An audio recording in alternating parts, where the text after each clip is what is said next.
Good morning, comrades. You are listening to WHIV-LP New Orleans 102.3. This is your weekly Good Morning Comrade. Jeff here today we actually have a very special guest. She's going to be Robert's permanent I am replacement on the Robert. show. She's Robert. He has transformed. Yes. We have. I have transformed. There we go. Sorry. Not playing this up really well yet. Already. You sound just like him. It's yeah. Anyway, she is Lisa Lou Who, aka Lisa is Learning. She is the hot girl of the week every week. Welcome to the program. Hello. Lisa, what's up? I'm glad you gave me a proper intro there. I'm hot girl of the week 2 weeks in a row, although it's only gone on for 2 weeks, and I'm the one who decides who's hot girl of the week. So 2 for 2. Yeah. Hi, I'm Lisa. I don't know why I'm here other than I was asked to be here. She actually has a gun to her back right now. No, I wanted to talk to you because actually I think you do actually a very interesting service to people. Interesting. That's the word you always use when someone's no.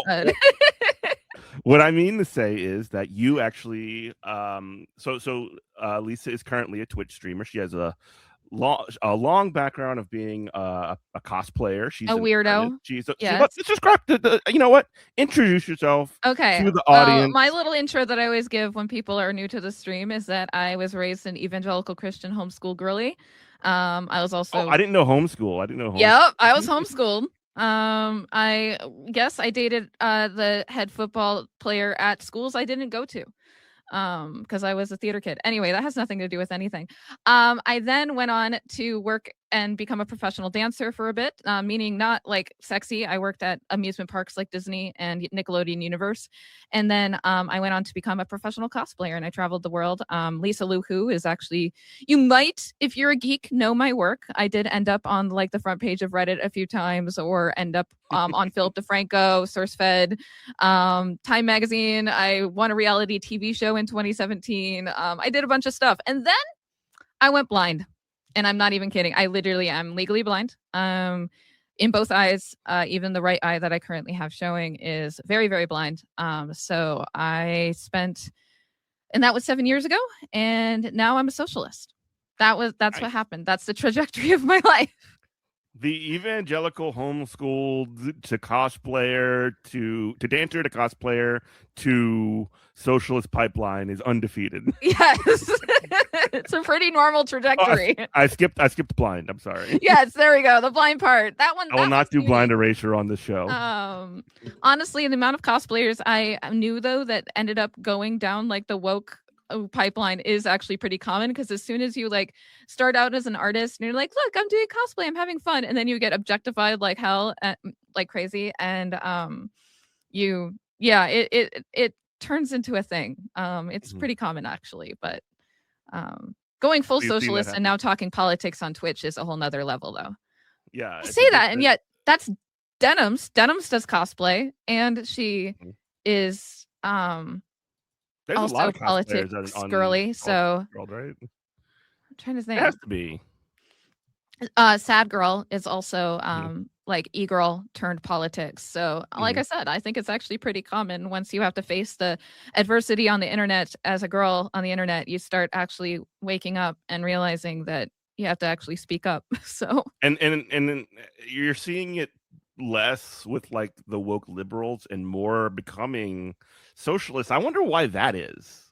You know what I mean? Like the anti-capitalist sort of like pipeline, because if this was, 2016, we might just have a bunch of like former cosplayers turning into liberals, right? Right. Yeah. I think like back during that time, because the thing is I went into kids like before I lost my vision and moved to England, which actually did a number on my like point of view on everything as well, because I was surrounded by a lot more just, National Healthcare Service and various social safety nets that Americans didn't have, and I got to witness that in person. It definitely changed my opinion on a lot of things. I also got to see firsthand how much the Tories had destroyed all of that, that England used to be or Britain used to be very proud of. So in general, that really broadened my point of view in that regard. Before that, though, I would say that I was just an SJW. I mean, I was a proud SJW, and I feel like a lot of cosplayers were, because like that was the extent to how far our political views went, was just to kind of that liberal, woke way of thinking. But now I've gone even farther where now I know, a lot more, and I'm trying my best to. I figure I'm not okay, the whole point of my Twitch channel is that I figure I'm not the only one out there trying to learn and wanting to make the world a better place in our current climate and want to do something about it. But I also am like, I don't know theory. I don't read. I mean, I do read books. And actually, I think I do now feel. But when I first started, like, I didn't understand what was going on in Israel, Gaza. I didn't understand. Right. I still don't understand what's going on in Ukraine, Russia. I didn't understand any of the things like what tariffs were. Like, I still am learning who, like, the other day I accidentally said, I meant Dan Cranshaw. And who did I say? I said the Breaking Bad actor. What's Oh. his name? Oh gosh, I can't. I forget his name, but it's something similar. And my chat was like, "What are you even talking about?" And I'm like, "God, I don't know. I'm dumb. Please don't listen to me.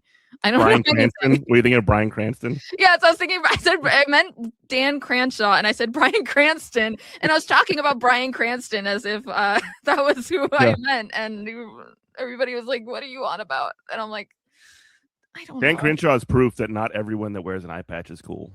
Exactly. He's the one and only. He's the one and only not cool eye patch wearing person in existence. It's kind of funny because because I don't need to wear this eye patch. It's because I have a lazy eye and I get double vision, so I wear it. There's other choices that I could be doing, whether it be just live with the double vision, or for a while there I was wearing this like contact lens in that eye that like covered my vision, so it was a little more subtle. But eventually I was like, screw it, let's go eye patch because it's badass. And then everybody who comes into my chat, instead of making fun of me for having a lazy eye, they instead go, "You look like X character that I love from Metal Gear Solid, or L Driver from Kill Bill." And I'm like, I'm okay with all of these. That is fine. So yeah. Anyway. So one of the other things that we didn't mention in the wind up to this is also you're an artist, which I find it very interesting that you are blind and you still do art. So tell us a little bit about that. So yeah, so when I went blind, so obviously before I went blind, I was actually like a pretty prolific cosplayer, and I wasn't just like throwing on cat ears and calling myself. I was an award-winning cosplayer. I mean, I was an artist. I was a professional artist before that. Of course, it was like a combination as a cosplayer. I not only made the costumes, but I wore them, so it was like this combination of modeling and photography and making the costumes and content creation and social media. Like it's this really great for someone who loves to do a little bit of everything. It was perfect for me.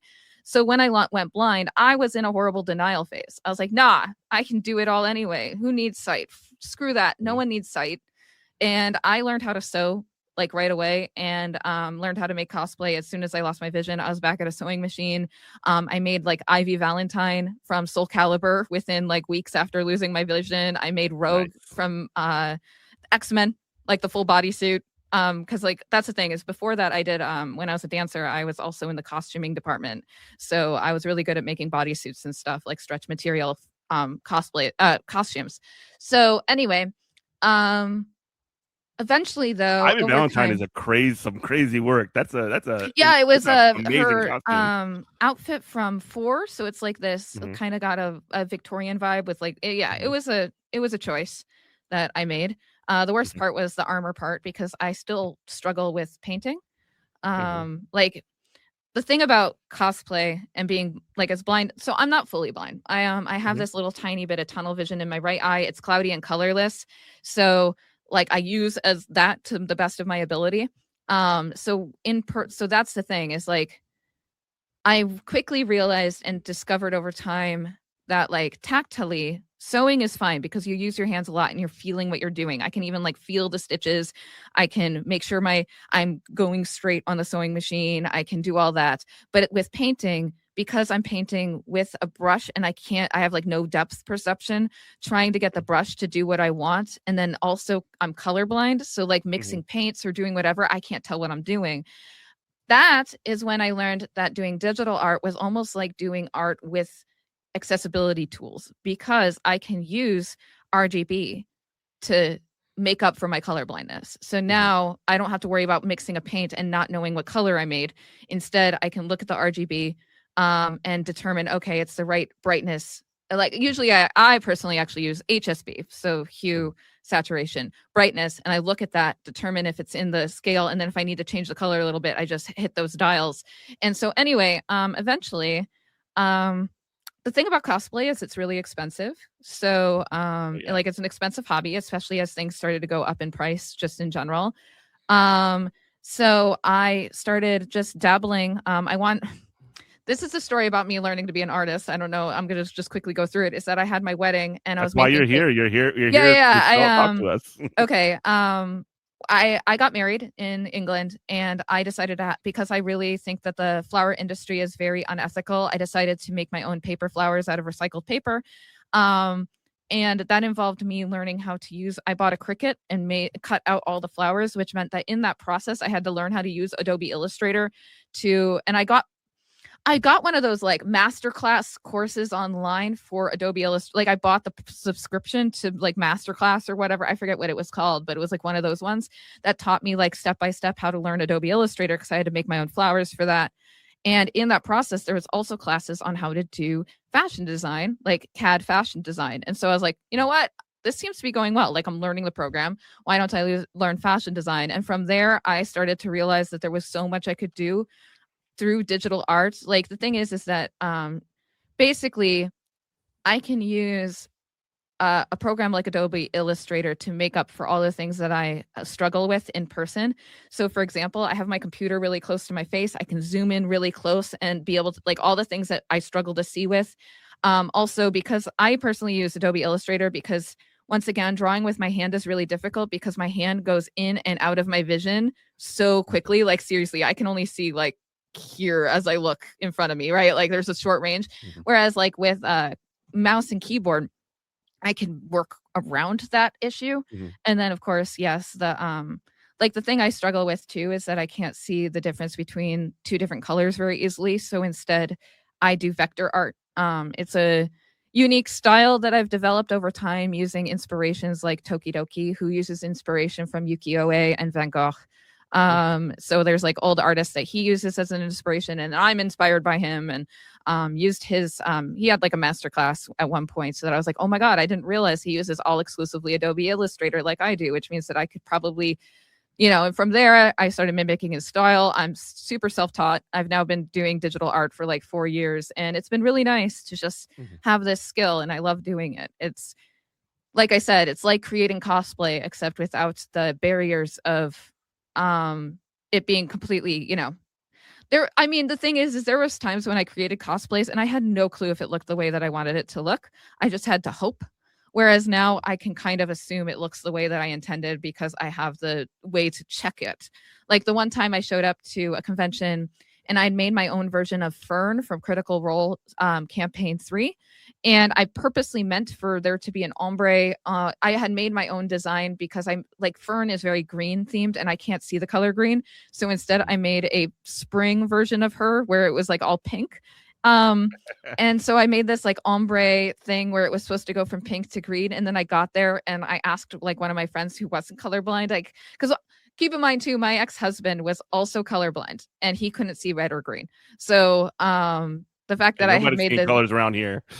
I know it was like I couldn't go to him and be like, hey, does this look the way I want it to? Because he couldn't see it either. So it wasn't until I was with a friend at the con and I was like, hey, so does this cape go from pink to green like I intended? She's like, it's more like a pink to like ugly gray. It didn't really work. And I'm like, which green is a pretty commonly, especially in men, right? Commonly, yep, 10% of men have color blindness, and I think a good chunk of that is red-green color blindness. It's why in gaming they usually have some kind of feature that can assist with that. But yeah. So anyway, that's how I got into digital art, and from there it just became something that I just did as a hobby, and now it actually works for my Twitch stream quite often. That I like I need to do little things all the time, whether it be my overlays or right now I'm working on my starting soon screen or my emotes. Like there's just, and then of course in that case with the emotes, the animated emotes, I've now had to learn how to do animation. Like I'm just learning stuff. All like Lisa is learning. Lisa very much is learning in every way, shape, or form. It's the way I like to be. If I Yeah, a could lot just of pink, spend lot of every pink raccoons.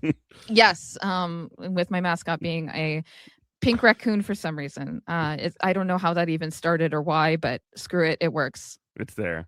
You Yes. are listening to WHIVLP New Orleans 102.3. This is Good Morning Comrade.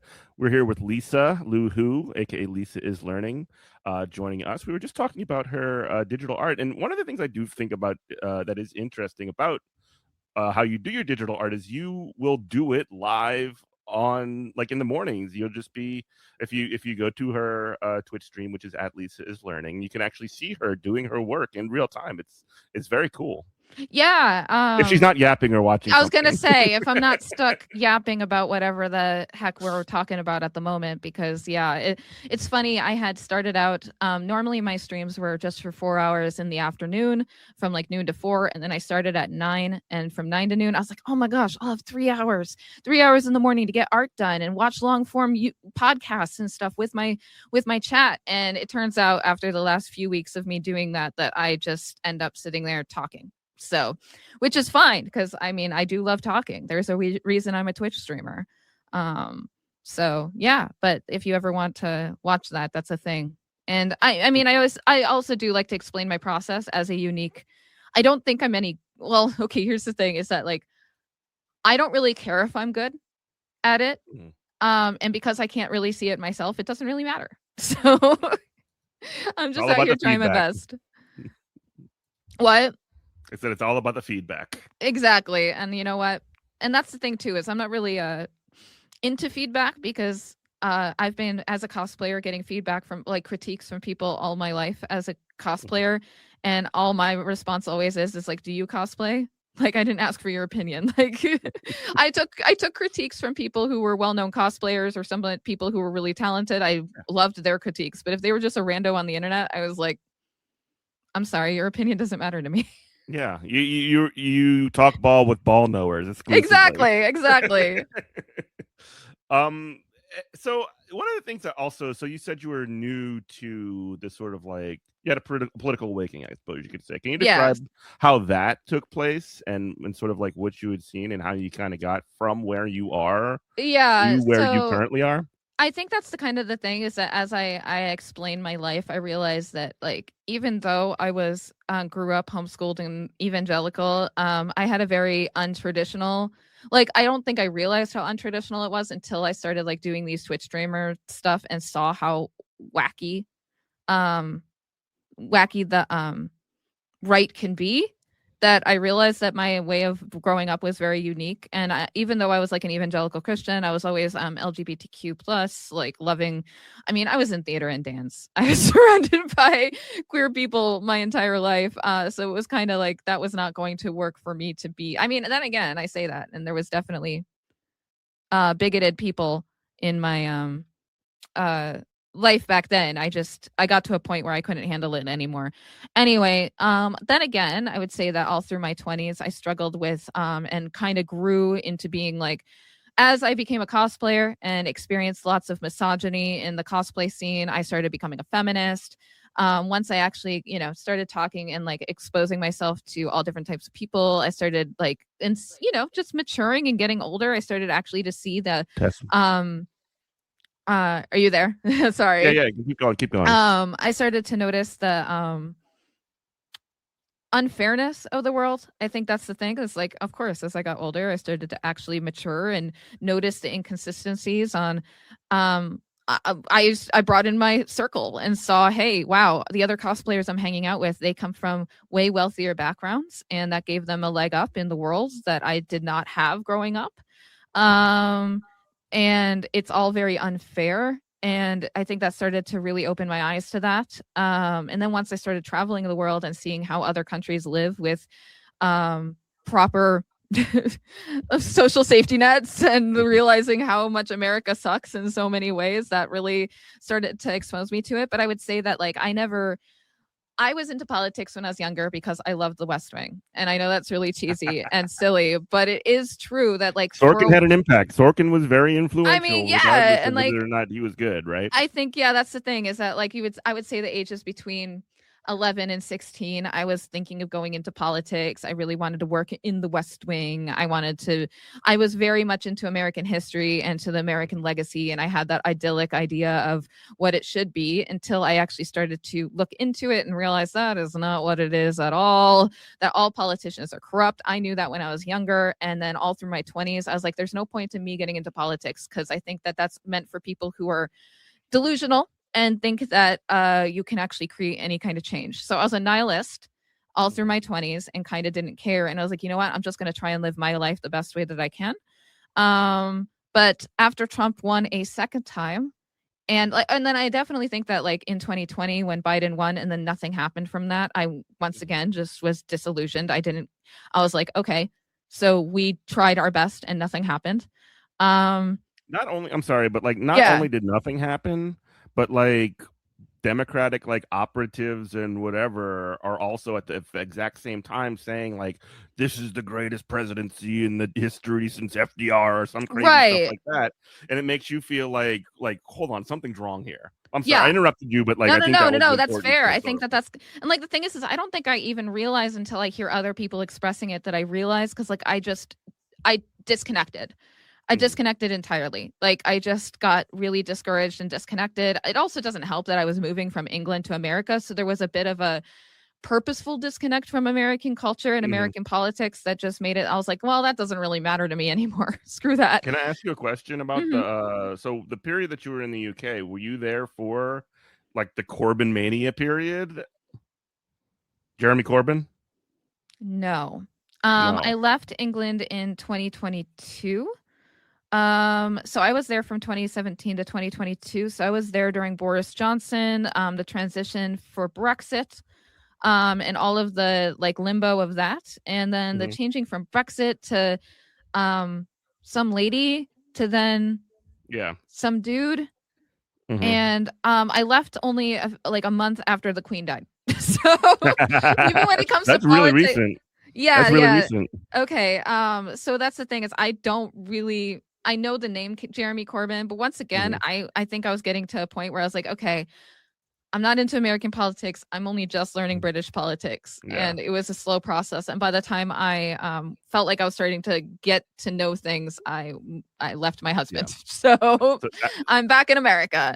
yeah. Um, That was a really interesting time in British politics because, and you know, it seems that you were unaware of it, but that was what Jeremy Corbyn was essentially like, you know, social, like essentially what we would call, or like at least most of Europe would call a social democrat. While and the Labour Party was like super exciting during that period, at least in America, when was from the that? perspective. This was the you know late late 2019s, early 2020s, Oh, okay, and yeah. he had essentially taken over the Labor Party. They were looking at potentially going like essentially he was ready to take over with you know when Boris Johnson was in there he was primed to be the next prime minister, but the kind of the old establishment like right wing of the Labor Party essentially smeared Jeremy Corbyn as an anti-Semite, Right. and ruined his you know essentially ruined his career and cast him out of the party, and he's been Yeah, and you know, now that you marginal say figure that, since. I'm pretty sure the like my community that I was a part of were super lived up, and I'm pretty sure they believed it. Like then again, they Yeah. weren't really just like Americans. They weren't Hmm. really deep into politics, so they didn't Yeah. understand that it was a smear campaign. And so I think that's why we didn't talk about Jeremy Corbyn because I think he got written off as an anti-Semite and Hmm. no one looked further into it. Like then again, the reason I ended up voting for Elizabeth Warren in the primaries in 2020 was because my lived up British boyfriend told me to. And I just didn't care enough to actually look into it. And he was like, she's a really good choice. You should vote for her. And so, Hmm. like, once again, didn't give in to understand the dynamic there and the smear campaign of Bernie Sanders and all this other stuff. So, like, in other words, I really do think my boyfriend, ex husband, did give in because he was British, so he couldn't vote for her. So he had me, you know what I mean? So Yeah. that's kind of the thing is like I think Vicariously voting through you. yes.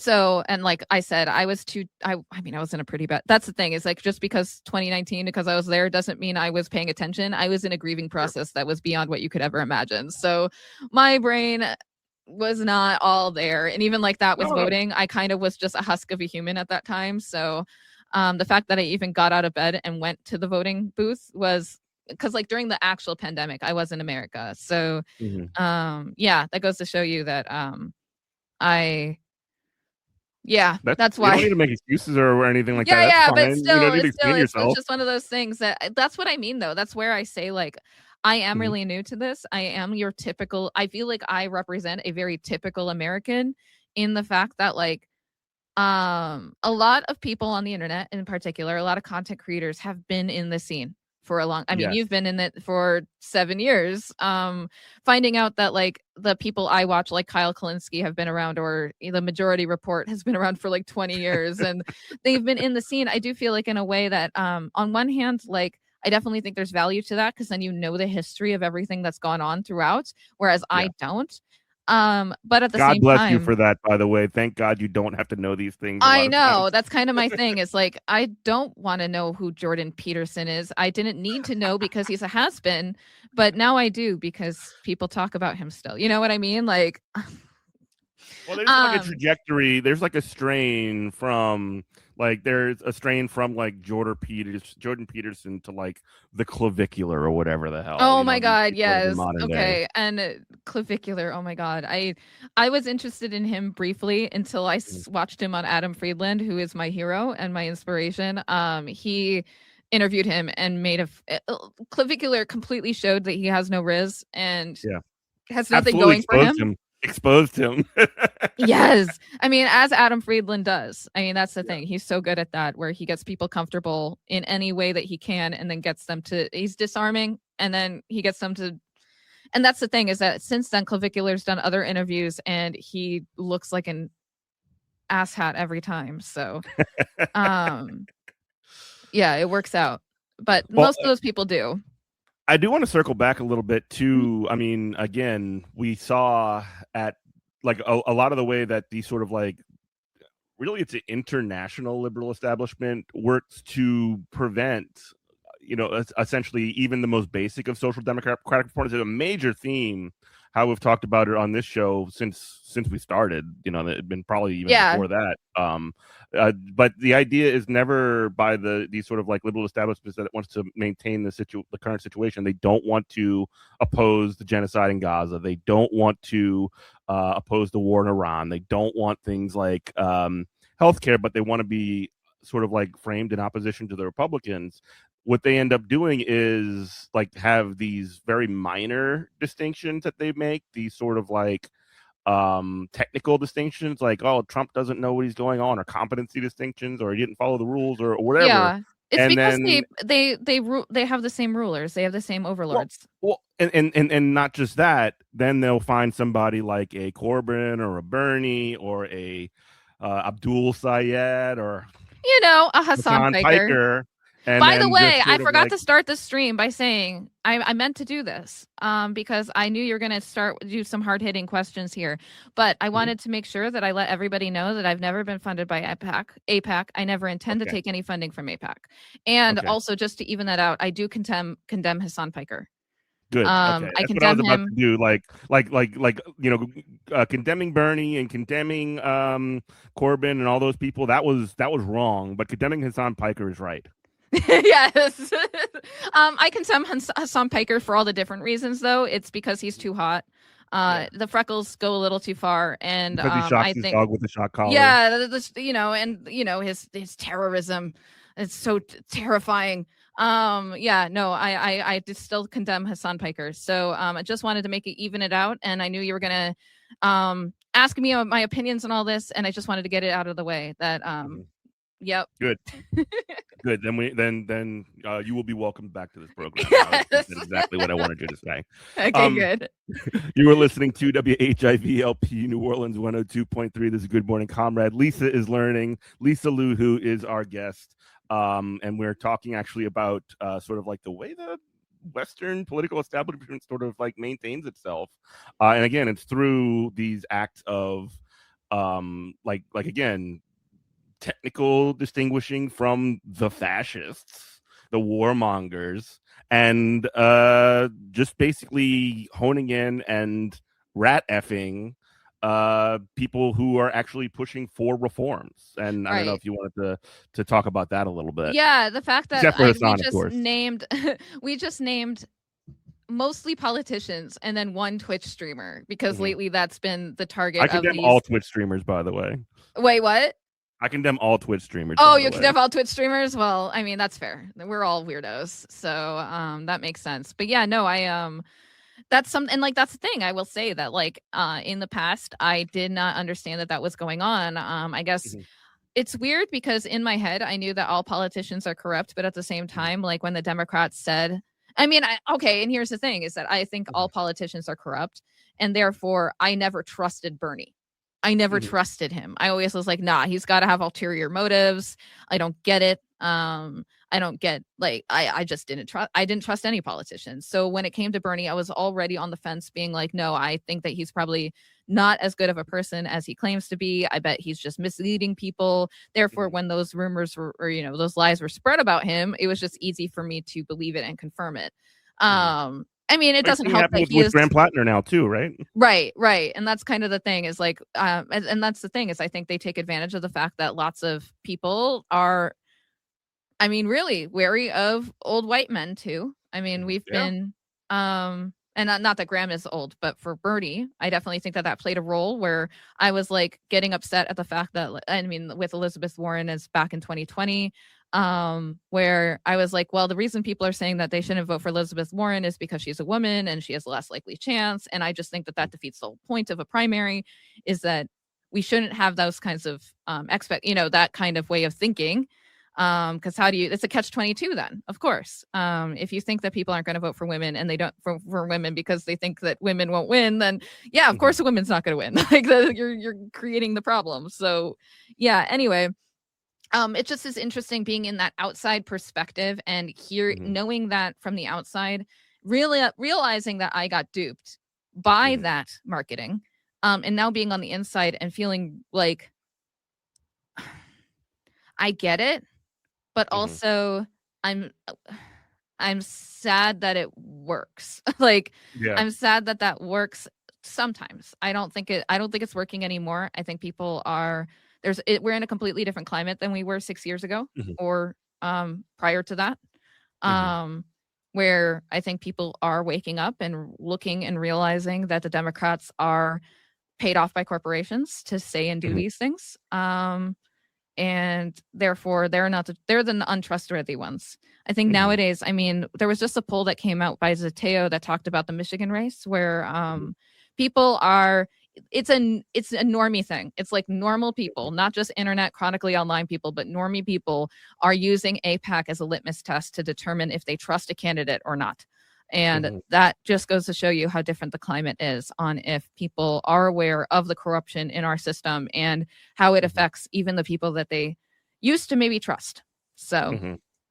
Well, yeah. I mean, like the sort of like media and political establishment of the sort of like center left has gone. I think they've like really discredited themselves, specifically on the Israel thing, right? mhm. Like that was the thing where when people start to see, these images of these bombed out neighborhoods and these, I mean, you can't avoid or you couldn't avoid the videos of just like people like damaged and Oh, wounded and the by thing is these weapons and I bombs and did. violence. That's kind Huh? of the thing is like I think that it's interesting because people say you couldn't avoid it. I did. I Hmm. mean, uh, you Well, can for as an a American while, like avoid when all of that information. And only like I still to this day I know what Mhm, happened, but I've never like seen it on my feed. I never follow like okay, eventually yes, never mind. mhm. It did end up coming into my feed, but it was only after like I said, Americans are very good at disconnecting. Oh yeah, It's very very very good. good at completely not paying attention to what's going on. But then again, if they do that, generally they're not also going to vote in a Democrat primary. So, Right. Well, um, I guess what I mean to say is that like we have gotten to a point where enough people have been, seen enough of what has been going on, both with the with Israel doing a genocide in Gaza, Mm-hmm. and with with the war in Iran, and seeing that, like, when when they have an image of a bombed out school or a hospital or some kid being horribly murdered or something like that, we've gotten to the point where when somebody from the ADL or somebody on television is like, well, if Israel's got a right to defend themselves, and if you say anything again otherwise, then you're anti-Semitic. That doesn't work anymore. And I guess Right. my question is, like, how did that, mechanically speaking, how did that flip happen? Because this is when you were sort of like learning about some of these kinds of things or becoming aware of them, I suppose. I mean, really, this is the thing, is that when I started streaming on Inauguration Day in January, and I started out even that week. Stuff about it, news about Israel was coming out even then, of course. And then during the starvation campaign that happened last year, I did, I had, prior to that, when October 7th, so this is like normie behavior, Mm-hmm. just to go over my normie story of finding out about that conflict, because otherwise I didn't care. It was like one of those things where I never thought the foreign policy had anything to do with me. I didn't see why people focused on it so much.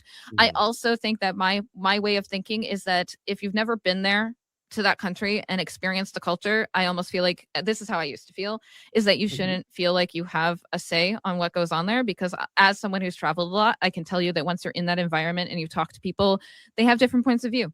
And it's one of those things that I think, coming from an American perspective, sometimes it's very American centric to think that all countries and what happens in other countries can be applicable to your worldview, right?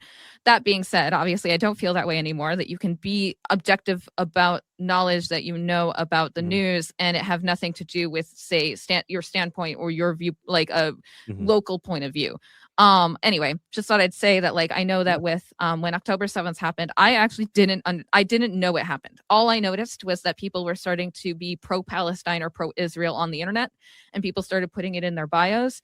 And then I Mm-hmm. heard a story about Jenna Ortega being pro-Palestine and it being controversial, and I was like, I don't understand why this is a thing. Like, why are people talking about this so much? I watched like a 30-minute video on YouTube on October 7th and the conflict there, and I was like, okay, Mm-hmm. yeah, I'm always like, I'm a punk. I've been a punk my whole life. I'm going to be anti the oppressor, and therefore Yeah. I am pro-Palestine. And that was the extent of it. That was the extent of my Yeah. knowledge. That was the extent of my stance. I was like, if anybody ever asks me for some reason, I'm pro-Palestine. Yeah. But from there, I kind of didn't know, and I think it didn't come up in conversation, like Mm-hmm. in normal life. Like, Yeah. it wasn't a thing. And so it It was doesn't one of have to, those. but people avoid talking about these things all Exactly, the time. exactly. And like I said, in like, as a normie, a lot of people in the world go through their lives without thinking that it affects us. Like, I didn't realize or know that my tax dollars were going to Israel. I didn't know how much we were entangled in Israel. Like, that was not a thing. I didn't know about any of that. And to be honest, it wasn't until I started watching Hasanabi on Twitch, Hassan Piker, We and denounce and yes, reject, who of we course. denounce and condemn. But I started watching him on there, and then I actually got really annoyed every time he'd bring it, like, because the thing is that he talks about it a lot. Like, that's a Yeah. huge focus of his stream. He streams 8-hour days. I would say like 4 hours of that sometimes is about Israel. Sometimes the And whole 8 hours. sometimes the whole 8 hours. And I started out tuning it out. Mhm. As in, I would literally turn him off when he would go on rants about it, because I was like, I don't understand what this has to do with me. But there would be times where I'd leave it on. And as I left it on and kind of got exposed to that narrative, I realized, wow, okay. I like because I liked him as a creator and I liked Mhm. hearing his point of view, it got me to be more open-minded to this, and it got Mhm. me to actually start doing my research on it and realize that this was a concern. And then, of course, with that became the exposure of realizing how much money our tax dollars go to Israel to bomb It's children in outrageous. Gaza, yes, and how they have free healthcare and they have free education and we don't. And Mhm. we, of course, supplement their defense budget. Therefore, the money their tax dollars can go to those things, and yet we don't have that. And Mhm. just in general, it became a thing where I was getting more and more upset. And then, of course, that made me realize why. And then, of course, like, why? Why is this happening? And then realizing the source is because of lobbying and APAC Mhm. and even our mostly, I mean, our Democrats are compromised in that regard. And Mhm. anyway, it was actually the constant exposure to that media. But I would say most Americans, and even like I said, for me, it took me really liking a content creator that couldn't shut up about it for me to actually put myself in an uncomfortable position to learn about it. Um, but I don't think most people do that. Mhm. Um, I but can tell you I what doesn't work though is if you are not likable or normal or anything like that, and you just scream at people and tell them why they're a bad person if they don't think the thing that you do, which is like unfortunately one of the things that we see at least with the online left. Yes, definitely. And that is a very much a critique that I had when I wanted to come into the scene and bring a different vibe to it because um I I as a woman am used to being condescended to, but that doesn't mean I put myself into positions where I am. And just Right. the way that a lot of leftists kind of talk, it's very I mean, not just leftists, but even like Democrats. I remember seeing an Oh interview God. with James like Carville, this freaking guy. yeah. He immediately comes to mind. This Oh, and the little one I always think about is deflated Shrek looking guy. The one I always think about is Jasmine Crockett when she was approached being like, "Why do you support Israel?" And her tone was like, "Well, most people, if they're not pro-Israel, it's because they don't actually know what they're talking about. Oh, They that's the don't Hillary actually Clinton understand too. that." Hillary Yeah, Clinton does yeah, that all Hillary the Clinton time. style. It's very condescending, and I think Mhm. that's really, really People hate that. unappealing to people. It's actually one of, I think, the main critiques of most right wingers is that Democrats are condescending, and And they're it right. yes. Yeah, and I mean, they are. And so it's like one of those things that I always say that to we need the left to be cooler. Um True. we were It's I mean, we were true. Like, just or at least not like we discussed this a little bit before we went on air. But like there's this problem in when we say normal. We yes. don't mean we have a very, very like wide berth for what we mean to define folks. Like I guess another word instead of normal would be relatable or make Yes. because I mean it is 100% true that we are in a situation where inequality has never been greater than it is right now, even in the Gilded Ages, right? Mhm. Right now, literally, we're playing the nuclear war game by threatening Iran over and over again. I mean, and making it into almost like a television event. When a couple of weeks ago, Donald Trump was like, 8 o'clock primetime television, we're going to glass Iran if they don't do everything that we say, that kind of stuff. Right. We're in a situation where Israel is doing a genocide on Gaza. It is very important to be effective in this moment to create change and just sort of like digging your heels in and just like assuming that people will get behind you because you have the morally correct position on this ain't going to do it. Right. And that's kind of the thing is that I actually think that the left can take a lot of, okay, and this is going to sound really bad. Bear with me. Let's go through this. They can take a lot of lessons from the right where, Mhm. I mean, the right made politics part of their mainstream and they're cool. Mhm. So, Yeah. even, it I'm wasn't sorry, initial. I don't mean to interrupt, but like Andrew Breitbart, you might not know who he is, but he was a publisher on the right years ago. Always would say, and he was correct about this, that politics was downstream of culture. Yep. And I mean, that's kind of why I try to always, I mean, because I'm blind and I can't do like breaking news as a live streamer, what Mhm. I have a tendency to do is instead break down the culture and kind of understand how, my phrase is, how did we get here and where are we going? Because like in a lot of ways, I think that was what confused me when Trump won in 2024 is like, how did we get here? And one of the main ways we got here is because the right made politics part of their daily conversation instead of Mhm. doing what I used to do, where we avoid talking about various topics, and on the left, where a lot of normies actually avoid talking about the various political topics. If you talk to someone on the right, it's a Mhm. main point of conversation to talk about Mhm. political content and what's going on in the news and what Trump did yesterday. And it's kind of like a reality TV show type way of thinking and talking. And partially it's because the right made politics cool. And they made it a community kind of thing. And I feel like if the left continues to be so condescending and unappealing, there is no way we're going to make a coalition of people wanting to be a part of it. And that's why, like, I know it sounds really superficial, but I do focus a lot on fashion and being relatable and consuming media and talking about media and the relation to media. It's because if you just, like, in general, I've noticed with my live stream when I first started, of course, I was in the politics tag, and it attracted a lot of people who were like, of course, I mean, if you are going to Twitch platform and you are and you type in politics, clearly you are someone who is into politics, right? You're Yeah, and going you to be already have an ideological commitment in one way or right. another. And like obviously you are a politics nerd. And so really in that case you're just preaching to the choir. And I do think that there is value to that. I think that creating a community of like-minded people, creating a coalition amongst people is really good. But I definitely think there needs to be more people out there who are doing more like normie content with a dabble of politics, or doing it in a more normie way without all of the Marxist Leninist wording.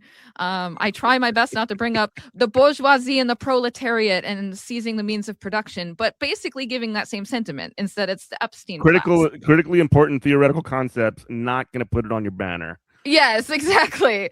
And at the same time, like, yeah, I think at this point, it's actually, I think the whole concept of the Epstein class and that being used by John Ossoff and Ro Khanna, and it becoming like something even my liberal mom says is the equivalent of the bourgeoisie. So I can use normie wording to basically get the same theme across, right? And plus you have the association of the ruling class with the horrors of what they actually do. Exactly. It's very, very economical. Once again, normies are paying attention to the Epstein files saga, and therefore that makes it so that you can bring that. It's a cult. Politics is downstream from culture. That now is a part of pop culture, and therefore you can reference it and make it relatable to normies. I mean, it does help that I'm hot, so I mean, I can get people to click on my thing and then listen to me talk. Just like Hassan Piker, I think that one of the reasons that I listened to him talk about Israel Gaza so much, despite the fact that I did not want to hear about it, was because he's very attractive, not just in his looks, but also just like in the way that he conducts himself. He's funny, he's relatable. There's and I do see more and more people popping up like that in the leftist sphere, or at least at the very least I'm discovering them, which discoverability is hard. But yeah, in media generally, yes, unless exactly. you have a bunch of money. It's hard to get discovered. Well, yeah, we're competing against money. I mean, as anti-capitalists, it is always an uphill battle to be competing against moneyed interests and a system that is built on capital. Therefore, you have to be that much smarter about being attractive because, and I'm once again not just meaning physically attractive, I mean relatable and just like attracting. You have to do that much more. Like the right can be as ugly and unappealing as possible because they've got money. They can just put themselves on your algorithm through financial means, whereas the left has to actually do it through actually having an appealing and popular message. Yep, they have to earn it. Gotta earn it, can't buy We're it. the true meritocracy here. Or at least some kind of yield for work. I will say this though too, not just the right wing. I mean, we saw not even a year ago there was a scheme of essentially an attempt to grassroot a lot of sort of establishment Democrat content creators, I guess you would say. Yes. Oh yeah, the chorus. To essentially push to essentially create an atmosphere that independent media, which wasn't really independent. Yes. Yeah, which wasn't really independent, was it was essentially like a washing or a what's the word I'm trying to, just astroturfing of the sort of, and it was part of like it was a part of the I guess sort of saturation point of a lot of the scene, a lot of the scene where you see Brian Tyler Cohen just like dumping tons of money and just trying to make this like Democrats wouldn't do this, or establishment liberals wouldn't do this if there wasn't an appeal to, like, if there wasn't value in independent media, or at least the Oh yeah. appearance of independent media. Yeah, and controlling the narrative that we are Right. saying, especially in that case with the Brian Tyler Cohen chorus situation. It was an incubator program where at Mhm. first they took some of them were quite small creators, Mhm. and it was a way to at the moment make them feel like they had the freedom to say what they want, but eventually knowing into incubated programs of the past, like ones that have been done through YouTube, eventually they would tailor the message to fit their narrative. And with the dark money that was spent on that between, I mean, some of the uh donors were like of the 15 to 30 million dollar range. You think they're going to Right. give that money to that program and not expect their message to be implemented? Like that would be ridiculous. Of course, Mhm. they're not doing it out of the good. Capitalists are never doing anything out of the goodness of their hearts. No. So, yeah. Like the Rockefellers or the Carnegies or whatever, they put they put the Carnegie Hall up because they have their name on it, so their name is associated with art and not with monopolizing the steel Right. industry. Yeah, because and at that time, I think it was actually Carnegie that an investigative journalist had exposed them for the horrible stuff that they had done. So that's yeah, Mhm. exactly it. It's a Mhm. very much Just buy yourself some goodwill, even. yep. Yep. No, it's interesting now. It was like 6 months ago that I saw Bill Gates on Stephen Colbert, and now that all this stuff is coming out, I was like, yeah. And he was talking about his philanthropy and how he Oh wants my to give god. away all of his money before he dies. And I'm like, yep, you were trying to get ahead of what you knew was coming. I hate Um, Bill Gates so much. I hated him way before that because I was a school teacher for a lot of years. People may remember that Waiting for Superman, which was something that was on Oprah, where they essentially promoted like the sort of like school reform mhm, period. Spent millions, like hundreds of millions of dollars to essentially change how schools work, focusing on accountability of teachers, which is not like accountability of teachers is not associated with learning and learning levels and achievement levels or whatever, which are also kind of BS in right. and of themselves. Guess what the number one contributing factor of whether or not someone achieves a high level, or I guess correlation of whether or not you go to college. Just guess what the strongest contributing factor is. Standardized testing. No, socioeconomic status. Whether or not Oh, wealthier people are more yeah. likely to have better educational outcomes because they don't have to worry about sleeping in their car at night or getting all of their meals or whatever. Oh, and I And knew rich mhm, kids who had personal tutors yeah, in high school, which and, obviously and and helps you, standardized testing was also a big part of it, a part of right? this accountability and all Which this other I stuff. It always didn't have even a gripe necessarily, with because I'm a yeah, horrible test taker, and it's yeah, it's not even a good measure, and but the whole reason of it is not necessarily. I mean, it's to create this narrative that we're always behind in education. One, that's the narrative mhm, that they want to create, and two, the second part of that is, well, it's the damn teacher's fault, which is an attack on labor. It's an right, attack on workers. right. Nope, and I mean it's interesting kind of having to deprogram a lot of the conservative ways I'm thinking because of course Mhm, the ways I was thinking because of course yes I like left my evangelical church when I was like 17 and then I went through mhm. an agnostic phase, but that doesn't mean I didn't still have a lot of conservative. um Luckily I dated a guy. Usually my stories result from me dating someone. But I It dated sounds a like a good guy. one, at least.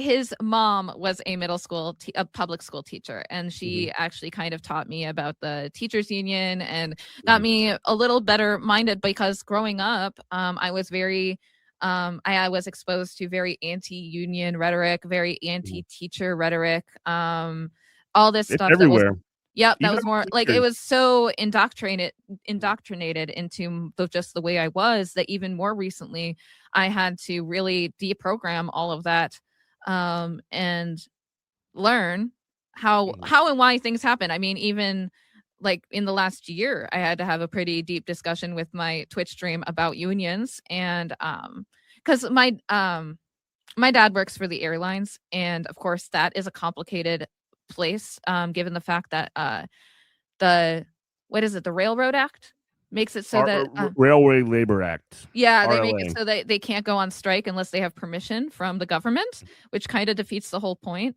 There's a whole and process that they have to go yep, through in order to get approval. Yep. So in other words, just in general, I always had like a very skewed point of view on like, well, these specific airlines are part of unions and yet they don't get paid as much as Delta, and so clearly unions suck. You know, it was like that mentality. But like I said, that's just like how I was raised, and when you look at it from the Yeah. outside without knowing the laws around it, it can be very misleading.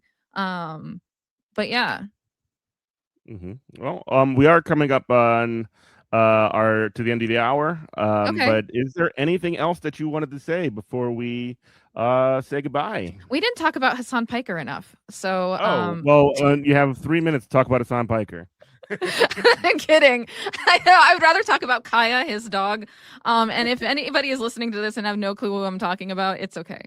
It's You're not totally missing. okay. At Just this turn point, on that would be really CNN odd, or though, because apparently Fox News can't shut up about him, nor yeah, can the left, nor well, can girls on the internet. So yeah, I guess we're stuck with it. we're stuck with it. But yeah, so Lisa, where can we find? What do you do, and where can people find you? I stream on Twitch on weekdays. Central. I'm used to saying central because I'm from Minnesota, but I'm currently in the east. I'm in Georgia. So I stream from 9 a.m. to 4 p.m. Eastern. I do like 3 hours of art in the morning. And that's at Lisa is Learning on Twitch, and you can catch me there. Hopefully I was normie enough for you guys to enjoy what I had to say. That's what we can hope for here. Yeah, normie content over at Lisa's Learning. Yes, normie content. Well, thank you so much. I really did enjoy talking with you, and it's going to be great having you as Robert's permanent Yes, replacement forever. I'm the new I mean, host. Let's go. I cannot replace Robert. He definitely brings his A game and is way funnier than me. So well, thank you everybody for listening to Good Morning Comrade. You can check us out every Saturday at 10 a.m. We might be moving soon, so we might need to check that when that happens. But you can also check us out on YouTube, on Twitch. You can find all of our stuff on goodmorningcomrade.com. You can also find us on This Space on YouTube. Just Google This Space. We come on, I think, on Tuesday afternoons there. Good Morning Comrade in the afternoon. Yeah, thank you so much, Lisa. It has been a pleasure, and thank you everybody for listening. We love you. Bye-bye. bye-bye. This is WHIVLP New Orleans 102.3.